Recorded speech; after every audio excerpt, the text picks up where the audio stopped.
Langsung ditanggapi Bang Arya Sinulinga di tengah harga yang makin melambung. Tadi Pak Faisal sudah membeberkan, ini loh utang negara kita dianggap pemborosan yang luar biasa. Sehingga imbasnya kemana-mana. Bang Arya Sinulinga, tanggapannya. Terima kasih. Kalau soal hutang, nah ini kita jadi ngomong hutang, harusnya sih ngomongin hutangnya ini dari Kemenq gitu asiknya. Tapi nggak apa-apa, kita bahas sedikit aja. Sebenarnya kalau hutang, sepanjang dia produktif sebenarnya nggak ada masalah gitu ya. Sepanjang kita bisa bayar nggak ada masalah. Sepanjang pengembaliannya juga bisa dalam bentuk pajak dan sebagainya besar, sebenarnya nggak ada masalah. Ya kalau memang itu produktif, yang nggak bener adalah kalau dia hutangnya tidak produktif. Dan kita kan juga menikmati, seperti saya gitu bisa menikmati sekarang jalan tol dari kampung halaman saya yang dulu nggak pernah gitu misalnya. Sekarang udah enak lancar saya sampai ke tebing tinggi saya bisa cuma 40 menit, 30 menit yang butuh 2 jam biasanya. Itu adalah bagian-bagian dari yang memang mungkin dari hutang juga bagian dari seperti itu. Artinya banyak kita lihat pembangunan-pembangunan yang terjadi gitu sehingga memang benar. Otomatis juga namanya ada bunga, ada hutang ada pasti bunga. Nah sekarang ini kan satu hal yang lebih baik juga hutang sekarang adalah memang hutangnya juga bukan di luar negeri gitu, tapi dari dalam negeri.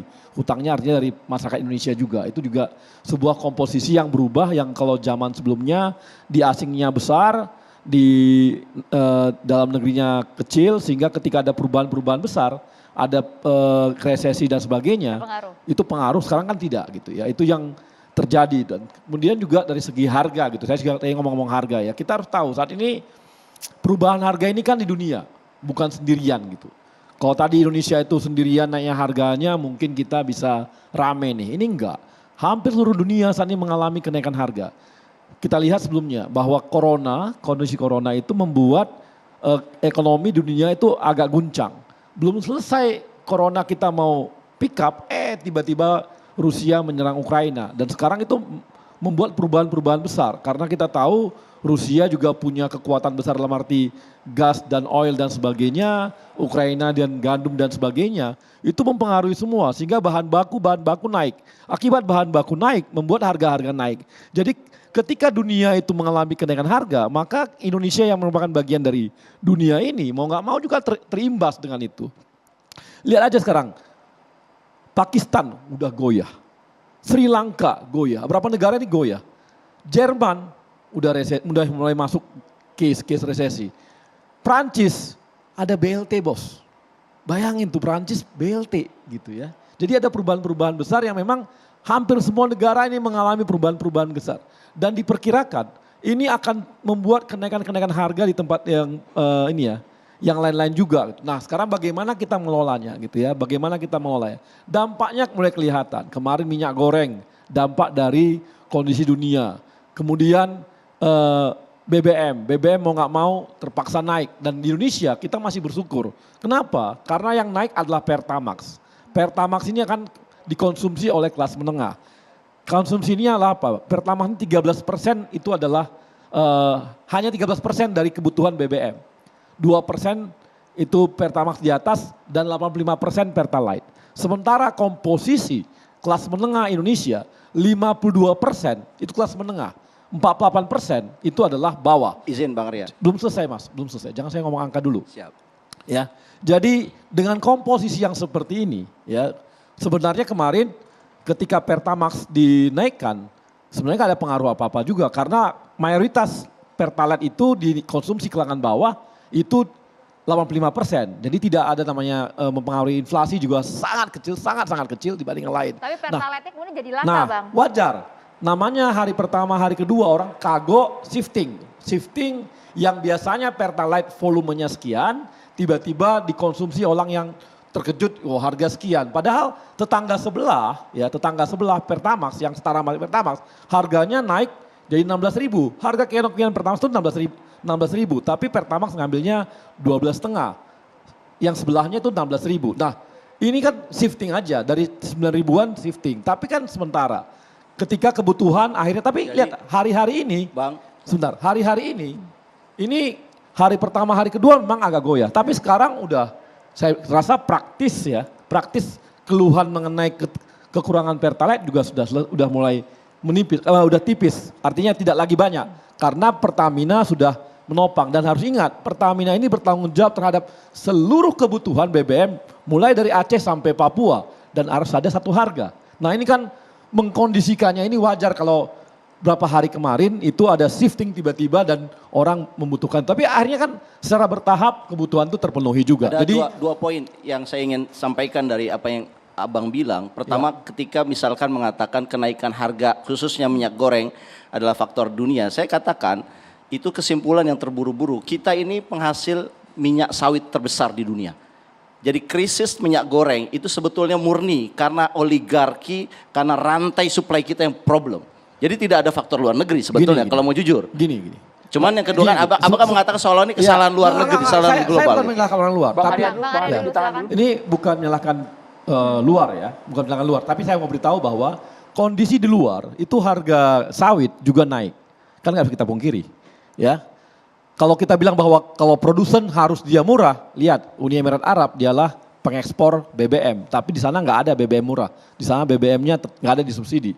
Jadi kalau mengatakan bahwa yang produsen pasti murah itu belum tentu seperti itu. Jadi, dia akan lihat. jadi narasinya Cuma harus saya diluruskan bahwa ini ada kegagalan atau tidak kompetenan pemerintah dalam mengurai rantai pasar minyak goreng. Itu yang terjadi sebenarnya. Ya, seperti saya juga udah pernah ngomong tuh, ini masalah distribusi awalnya hari itu kan gitu. Dan sudah dikondisikan dan Pak Jokowi sudah memberikan BLT. Itu saya rasa besar loh. Artinya gini, kebutuhan 3 liter. Kebutuhan masyarakat tuh rata-rata 3 liter rumah tangga per bulan. Kalau bikin disparitas harganya ke 20.000, paling 8, kita anggap 8.000 nih bedanya. 8.000 kali 3 liter 24.000. Tapi pemerintah ngasihnya 100.000. Artinya lebih daripada yang diberikan oleh yang dibutuhkan oleh masyarakat. Harusnya sekarang ini harga, walaupun harga keekonomian mengikuti harga pasar, terbeli oleh masyarakat yang di paling bawah. Kalau kayak kita ini ya sadar diri lah. Masa sih kita ambil yang begitu? Kita ambil aja yang memang normal gitu ya. Karena kebutuhan minyak goreng 2-3 liter kok. Ini penting. Saya mau apresiasi apa yang dilakukan oleh pemerintah. Ini yang disebut dengan targeted subsidi. Jadi memberikan subsidi kepada orang-orang yang lemah. Ya. Ini tepat. Tapi kan ini ada dualisme. Pemerintah juga melakukan subsidi barangnya. Pertalite itu barangnya yang disubsidi. Masih dilakukan. Jadi ada ketidakkonsistenan begitu loh. Dan saya kira harusnya pemerintah strik aja. Fokus saja melakukan targeted subsidi. Yang Pertalite tadi itu tidak perlu kemudian disubsidi. Kan Pertalite dimasukkan dalam subsidi. Akhirnya apa? Setiap barang yang disubsidi oleh negara itu jadi tidak ada di lapangan. Jadi langka. Premium tidak ada, sudah lama. Pertalite sekarang tidak ada. Enggak, minyak curah yang katanya juga 14.000 itu sudah tidak ada. Diluruskan dulu, saya Bang. senang. Ya. Gini. Pertalite saya rasa udah beres. Sekarang ini udah semoga ya Bang. Tapi kalau saya kira enggak. Kenapa? Kita dengarkan dulu Bang. Gini, Pertalite udah beres. Sekarang saya bilang shifting aja. Tapi sekarang udah dipenuhi oleh Pertamina. Kenapa? Karena kita udah punya kebutuhan kita 17 hari ke depan udah terpenuhi. Artinya semua kebutuhan udah diukur. Artinya ini nggak akan ada lagi namanya kelangkaan. Mudah-mudahan ada 1-2 mungkin, tapi udah nggak lagi. Dan saya setuju dan saya sepakat sama Bro. Karena apa? Nah ini kan nggak mungkin kita tiba-tiba menarik semua Pertalite naik juga. Nah mungkin nanti ini jadi sebuah pertimbangan kita. Apakah nanti subsidinya jadi tertuju aja, targeted seperti minyak goreng tadi. Jadi nggak semua, jadi Pertalite bukan disubsidi, tapi diberikan langsung BLT kepada masyarakat ekonomi lemah kan gitu untuk BBM-nya, sehingga Pertalite lepaskan gitu. Jadi kalau yang saya bilang dengan targeted itu harusnya dengan konsisten. Ya, tetapi kalau cerita Pertalite ini ada satu narasi yang tidak dijelaskan bahwa ini sebetulnya kelangkaan akan tetap terjadi. Kenapa? Karena Pertalite itu dengan harga keekonomian masih ada gap. Dengan ada gap ini pada akhirnya Pertamina, karena Pertamina harus tetap mensubsidi dan negara punya klaim 109 triliun 2021 belum dibayarkan juga, mereka akan menghentikan produksi Pertalite tetapi tidak secara terbuka dan ini harusnya diurai gitu loh oleh pemerintah. Kenapa Pertamina tidak diberikan utangnya itu? Saya sepakat bahwa targeted setuju. Bahwa memang ini jadi sebuah pertimbangan ke depan. Bahwa ini masukan sangat baik. Kalau semua publik mendorong kita, mendorong pemerintah bahwa ini harus targeted, setuju banget. Jadi ini kita akan masukannya oke banget, tapi sementara ini kita mudah-mudahan Pertamina bisa mencukupi soal itu. Bang Andri, ini menambahkan? Silakan. Saya mau bicara ini kan lebih produktif, bukan gorden lagi. Minyak goreng dan solar. Ya, saya sepakat ini. pertama kita bicara solar subsidi dan pertalite. Saya ingin menyampaikan sebagai praktisi ya yang mendengarkan aspirasi langsung dari masyarakat. Saya sudah bekerja secara konkret. Jadi begini, sebenarnya sekarang kenapa solar subsidi ini langka? Karena memang kuota BBM solar subsidi kita ini berkurang 5% dari kuota tahun 2021. Lalu demand kita saat ekonomi sudah bergerak di tengah pandemi yang sudah mulai melandai, demand kita naik 10%. Sehingga terjadi disparitas 15%. Itu awal pangkal permasalahannya. Nah, sebagai anggota DPR RI yang ada di Komisi 6, saya mendengarkan dan memperjuangkan aspirasi masyarakat saya. Apa yang kami lakukan? Kami meminta Pertamina melakukan pengguyuran di Sumatera Barat. Tapi apa yang perlu diketahui publik bahwa untuk mengurangi dan mengurai kelangkaan, mengurai kemacetan itu Pertamina, saya pelajari itu butuh hampir 10 hari. Dari awal Pertamina menaikkan dari 100% di Sumatera Barat, naik jadi 104%, naik 105%. Bahkan Jumat kemarin saya datang langsung ke lapangan, jadi saya nggak teori aja. Saya datang langsung dengan Dirut Pertamina Pertaniaga, Pak Alfian, itu sudah 110%. 110% kuota di Sumatera Barat lebih tinggi daripada kuota aslinya. Itu pun masih ada berapa titik yang masih terjadi kelangkaan. Ya, sudah 110%. Jadi urusan solar subsidi itu bukan hanya sebatas kuota, tapi juga ada aturan baru yang diperlukan. Makanya hari Senin yang lalu, Bang Arya, Bang Faisal, saya datang sebagai anggota DPR RI, datang ke BPH Migas bertemu dengan 7 komite BPH Migas meminta BPH Migas mengeluarkan SK BPH untuk turunan aturan dari Perpres 191 2014. Kenapa saya lihat hal itu? Saya minta, kenapa? Karena memang di lapangan itu banyak sekali truk-truk industri, truk-truk CPO, truk-truk tambang ya yang masih menggunakan BBM bersubsidi dengan aturan, sebentar, dengan aturan ya, dengan berlindung dengan bannya masih 6, padahal mereka adalah truk-truk odol. Nah, untuk itu kami sudah mendesak BPH Migas dan BPK insya Allah akan memproses SK itu supaya benar-benar yang berhak mendapatkan subsidi. Itu satu. Bicara soal pertalite, saya Jumat datang ke lapangan. Kenapa pertalite kosong waktu itu? Karena hari Kamis itu Pertamax diras waktu itu. Karena sore sudah diumumkan oleh Pak Ahok akan ada kenaikan, padahal rapatnya belum waktu itu. Jadi sore itu sudah diras, ya sehingga habis tuh barang Pertamax itu sebelum jam 8 malam. Lalu masyarakat ketakutan ambil pertalite. Nah, hari Jumat paginya pertalite itu terlambat karena habis di mana-mana, terlambat sehingga seakan-akan ada kelangkaan pertalite. Tapi memang hari Minggu ya, Jumat, Sabtu, Minggu, sekarang Pertamina sudah bisa memasok pertalite. Ya, memang itu penyebabnya. Karena itu yang saya temukan di lapangan, itu satu. Yang kedua soal minyak goreng. Minyak goreng kami dari awal di Komisi 6 sudah mengingatkan pemerintah berulang-ulang kali bahwa kita mengusulkan mulai dari kebijakan kenaikan bea ekspor. Lalu akhirnya kita usulkan DMO dan DPO. Keluarlah Permendak nomor 6 tahun 2022. Dan itu Saudara Maknur ingin ketahui bahwa dalam 28 hari pemerintah sebenarnya sukses bisa mengumpulkan sebesar 702 juta liter minyak goreng dalam 28 hari dan terdistribusi 551 juta liter. Nah, yang perlu kita kejar kemarin dengan sebenarnya itu sudah lebih dari konsumsi minyak goreng di dalam negeri. Kebutuhan minyak goreng dalam negeri itu sebulan itu hanya 327 juta liter. Nah, tapi kenapa masih ada kelangkaan? Itulah yang kita kejar pemerintah untuk melakukan audit investigasi penegakan hukum. Tiba-tiba 17 Maret pemerintah merubah kebijakan lagi, yaitu dengan mengembalikan ke harga kekinian. Dan kami dalam rapat resmi di DPR sudah menyatakan kecewaan dan keberatan. Dan sesuai prediksi kami sekarang, bayangkan 2 hari setelah pemerintah hari itu mengumumkan dalam ratas bahwa dikembalikan harga kekinian, besoknya Bang, barang yang langka tuh ada di seluruh pasar. Itu satu. Yang kedua, sampai sekarang ya 12 hari setelah keputusan pemerintah berarti awal April kemarin itu masih 35 juta liter yang baru distribusikan itu dengan Permen Perin nomor 8 tahun 2022 itu. Jadi ada yang belum maksimal kebijakan pemerintah itu. Dan kami di DPR sudah berteriak, kami sudah mengkontrol, kami sudah mengingatkan dan kami bekerja. Dan kami memang tidak mikirkan gorden itu. Gitu loh. Harga DPR itu kenapa dianggap poya-poya? Karena kita bisa bicara bagaimana yang dirasakan rakyat saat ini ya. mereka mengalami kelangkaan BBM, kelangkaan minyak goreng, naik Alasannya PPN, sudah dijelaskan. cukai. Yang kemudian alasannya tadi Bang Andre dengan hebat, kami sudah bekerja, tapi kan orang kenyataannya merasakan, ini di mana kehadiran DPR? Oke.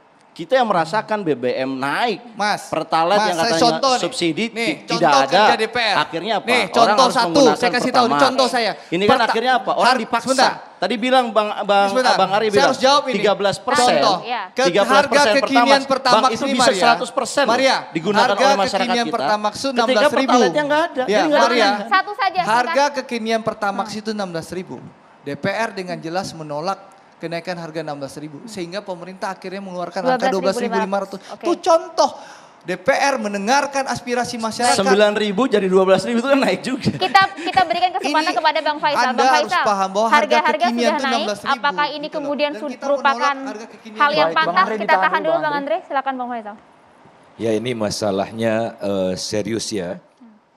Jadi buatlah kebijakan yang bisa menyelesaikan secara tuntas, tidak menimbulkan berbagai masalah lain. Minyak goreng, LPG juga loh sekarang disparitas harganya tinggi sekali antara yang melon dengan yang 12 kilo. Sehingga mau tidak mau akan terjadilah aliran dari orang yang mampu beli melon dengan segala macam cara. Kemudian solar juga harganya subsidinya lebih besar lagi solar, 8.000 bayangkan. Nah jadi apa, mau digelontorkan berapa 120% dari kuota juga akan hilang karena apa, orang beli solar dijual ke laut. Di laut harganya murah dan sekarang kapal-kapal ikan asing itu udah mulai masuk lagi, dia tidak mencari solar ke darat tapi dipasok dari dalam. Itu sudah terjadi berulang kali, tapi kita tidak mau menyelesaikan masalah secara tuntas. Jadi kenaikan ini wajar Pak Faisal? Enggak, sepanjang ada dua harga maka akan ribet. Sekali lagi sepanjang ada dua harga, pemerintah kan sekarang menciptakan dua harga untuk produk yang serupa atau sejenis. Beda Pertalite dengan Pertamax kan cuma 92 ronnya gitu kan. Bedanya tipis, ongkos produksinya enggak jauh beda. Nah oleh karena itulah mari kita menyelesaikan masalahnya, misalnya seperti minyak goreng ya. Minyak goreng itu kalau pakai landasan yang bisa dibuktikan secara teoritis bagus, itu penyebabnya adalah karena dua harga.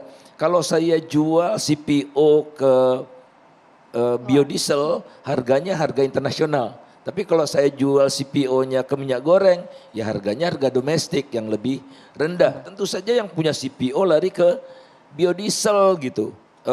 Kalau saya punya semua, punya kelapa sawit, punya biodiesel, punya minyak goreng, ya untuk produksi minyak gorengnya saya kurangi. Jadi itunya tidak diselesaikan. Jadi sekarang berbondong-bondonglah terjadi persaingan CPO untuk perut dan CPO untuk energi. Nah jadi ayo kita selesaikan secara sistematis supaya ini tidak terulang. Paling tidak solusinya apa yang harus dilakukan pemerintah? Yaitu, jadi jangan ciptakan dua harga. Karena manusia, pembeli itu ingin harga, kalau ada dua harga dia ingin yang lebih murah. Kalau penjual ingin harga yang lebih mahal. Karena ada pilihannya kok Kan gitu ya. itu behavioral economics bilang begitu, perilaku manusia seperti itu. Jadi janganlah buat kebijakan yang menumbuh kembangkan perilaku masyarakat yang tidak produktif Pak gitu. Faisal, bisa kita urai lebih dalam sehingga tidak ada dua harga dan masyarakat ini tidak kena dampaknya. Mulai dari minyak goreng, mulai dari bahan bakar, sesaat lagi. Kita harus jeda dulu hanya di catatan demokrasi.